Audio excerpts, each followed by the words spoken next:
so I'm going to ask this second question to Olamide, and this is a question I really like because I face challenges specifically in this area. So it says, can you share examples of how data teams have contributed to significant achievements in an organization? And you see, the reason why this is very important is that, you see, as data professionals, it's very easy to be focused on, oh, I need to build this machine learning model, I need to build that dashboard, I need to build this AI model, and you're not necessarily thinking about the impact on the organization. So you find out that a lot of times you struggle, right? And that's why this question is very, very important. So I'll be, Olamide, if you could just help us out with that question. Thank you. All right, thank you. And hello, everyone. It's a pleasure to be at DataFest again. Okay, so I think the first way to look at it is that as data professionals, you cannot see yourself outside of the business. Okay, I like that a lot of us have the cool skills. You can use Python, you can use R, your SQL skills are on point. I met someone today that told me that she's 10 over 10 in Power BI. And I told her that I've only seen an 11 over, I've actually seen an 11 over 10. I've met an 11 over 10. Trust me, she's Indian.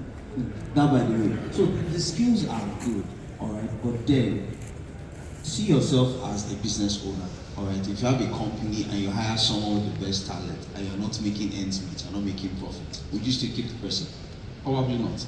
So as data professionals, we need to connect what we're doing with what the business is doing.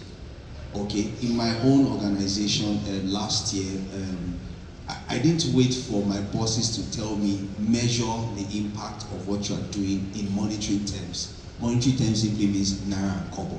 Meaning that if you build a particular machine learning model, how does that allow the company to improve on their own performance? So you as a professional, you must find a way to track it. I've told the guys that work with me that build Power BI dashboards that if you guys were to translate what you are doing in the team to maybe a place like UK, you will be making the most money for the bank. Because that's a skill that you build a dashboard, people will probably pay you directly for it. But then, if you are here and you are doing the same thing for an organization, how do you now tell them that I'm tired, that okay, I'm making money? But then, you really have to find the connection. And I'll give you another example. Really, if you build a dashboard that's going to help you acquire customers now, maybe for the sales team or a retail team in an organization, and they're using that dashboard to track maybe the trend of how they are bringing in customers into the organization. But then, if that dashboard is not connected to maybe the improvement or not, you've just probably done something interesting and something that is just good to see. But then, just to tie it all up, we need to ensure that everything we're doing, whether you're a data scientist, whether you are a data engineer in the back end, how does what I'm doing, how does it connect with the business? How does it help the business to make money? Yeah, thank you very much. And it's very, very, very important because when you're talking to stakeholders, you find out that one of the things they would say